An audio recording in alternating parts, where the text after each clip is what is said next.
Bienvenidos. Continuando con el estudio de las series, vamos a ver un ejemplo de el uso de la serie geométrica dentro del contexto de un proceso de modelado o de construcción de un modelo o aplicación a un modelo. Dice, una pelota cae de una altura h medida en metros sobre una superficie horizontal lisa y rebota volviendo a caer. Cada vez que rebota lo hace hasta una altura r por h, donde r está comprendido entre 0 y 1. Si el proceso continúa indefinidamente, A, cuál es la distancia total recorrida y B, cuál es el tiempo total empleado. Digamos que bajo ciertas condiciones ideales, lo que estamos diciendo es que el cuerpo parte aquí de una altura h y al caer golpea y rebota hasta una altura r por h. Voy a poner aquí h mayúscula para no empezar a utilizar tantos subíndices, tantos símbolos, r por h. Y luego entonces pues sube, vuelve y cae, y aquí entonces hasta r por h. Digamos que en ese sentido sería esta h minúscula entendida como la altura que tenía previamente, ¿sí? Y así sucesivamente. ¿De acuerdo? Entonces, bien, miren que lo que estamos diciendo es que cierta porción de la energía potencial, digamos físicamente estamos viendo que cierta porción de la energía potencial se pierde durante el rebote. Miren que la energía potencial, desde el punto de vista de la física, es masa por gravedad por altura.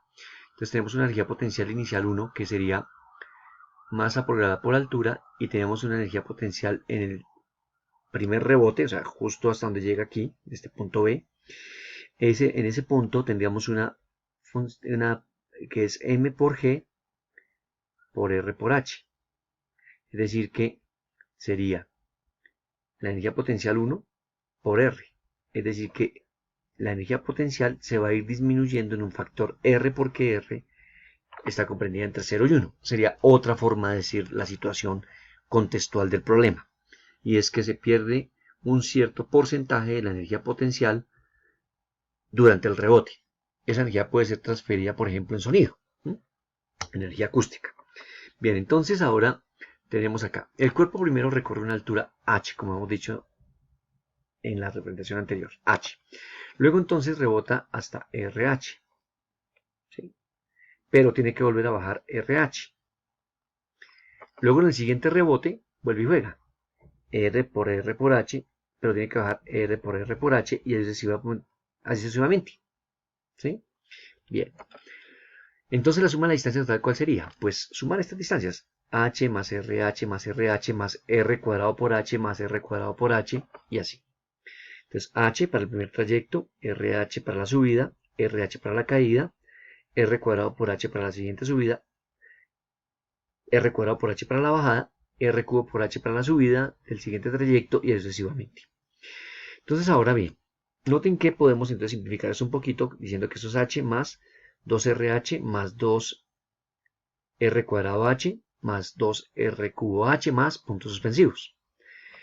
Por facilidad para la representación que quiero utilizar, voy a hacer el siguiente truco. Y es que como todos tienen aquí un 2, entonces voy a poner aquí, voy a sumarle un H y voy a restarle un H. ¿Sí?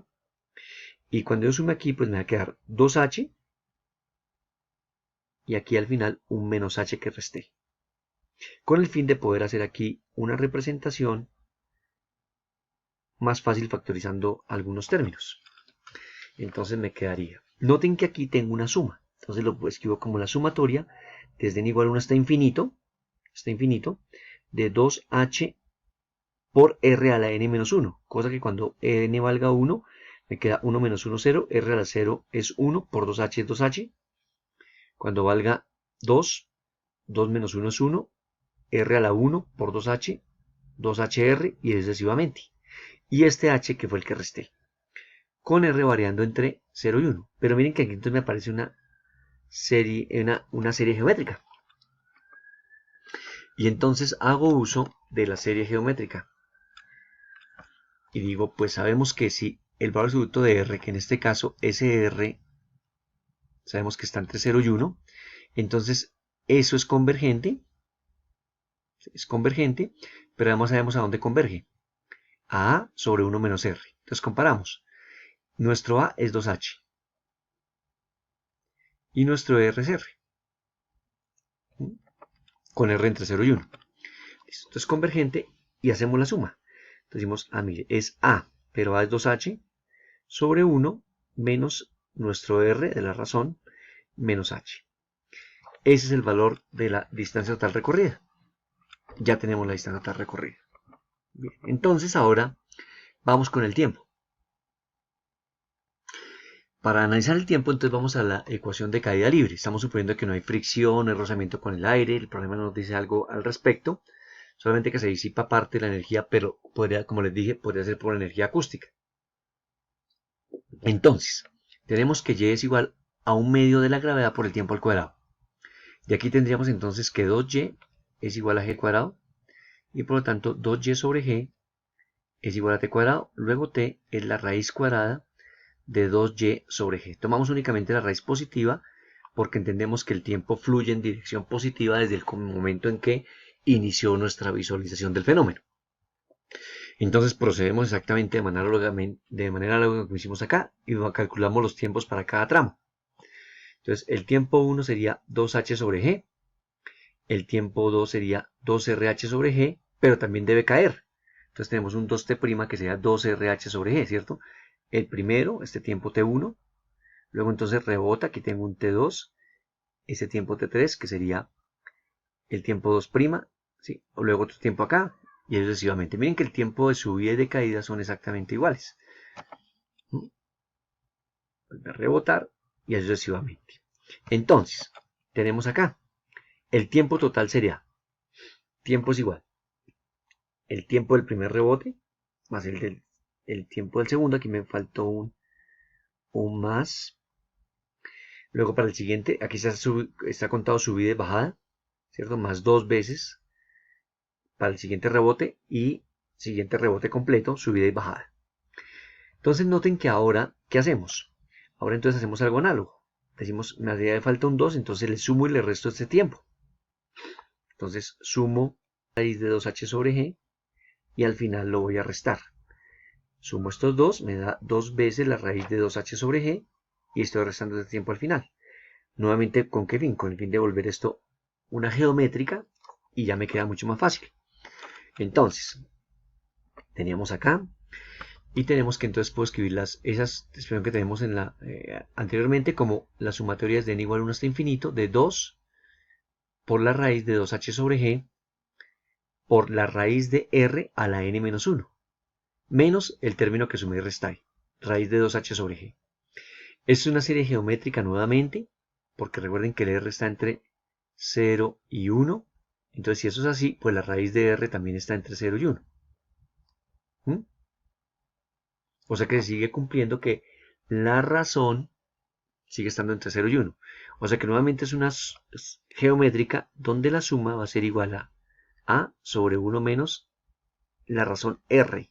Pero mucho cuidado, no, esta razón r ahora ya no es r, es nuestro a va a ser este valor, 2 raíz de 2h sobre g, y 1 menos r, pero el r es la raíz de r, que es la porción que se pierde en el rebote de la energía potencial. Alguien estará pensando, oiga, pero ¿por qué no utilizó entonces otro símbolo y no se complicó tanto en el desarrollo del video? Precisamente esas son las intencionalidades y es comprender qué representan las simbologías. A veces uno está muy dado a que el R le representa algo y ese R pues es fijo. Y claro, este R representa una cosa dentro del contexto del problema, que es la porción de energía potencial que se pierde.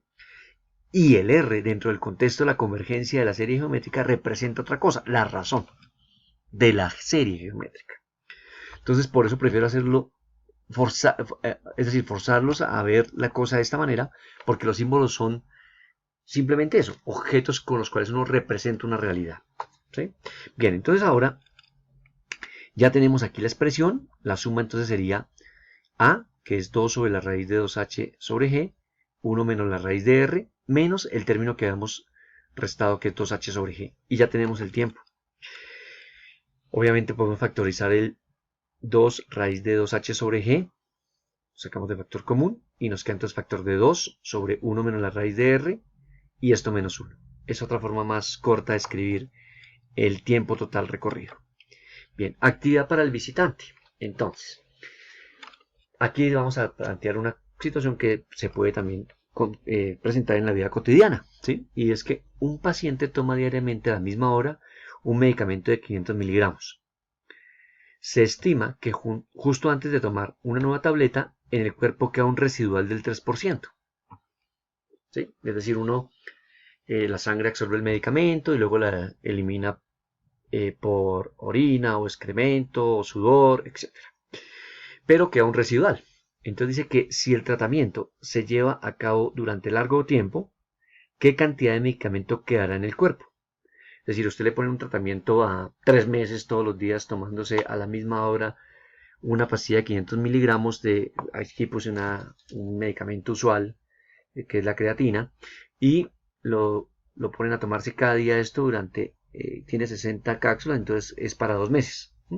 Y entonces usted después de los 2 meses compra otro y se toma ese tratamiento durante 4 meses. Bueno, ¿qué va a pasar con su cuerpo a largo plazo? La situación a la que deben llegar es que la cantidad futura de sustancia va a ser de 500 sobre 0.97, que lo podemos aproximar a 515.46 miligramos. Es decir, que a largo plazo usted tendrá más de una pastilla del medicamento como residual en su cuerpo. Una cosa bien interesante, ¿no? Que explica un poco cómo se hacen las pruebas antidoping o las pruebas antidrogas en muchos de nuestros organismos cuando ello es requerido.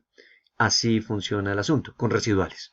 Muchísimas gracias por visitar nuestra página. No olviden dejar sus comentarios. Nos ayuda a crecer en el canal, difundirnos y si a bien lo tienen, recomendarnos y suscribirse. Muchas gracias.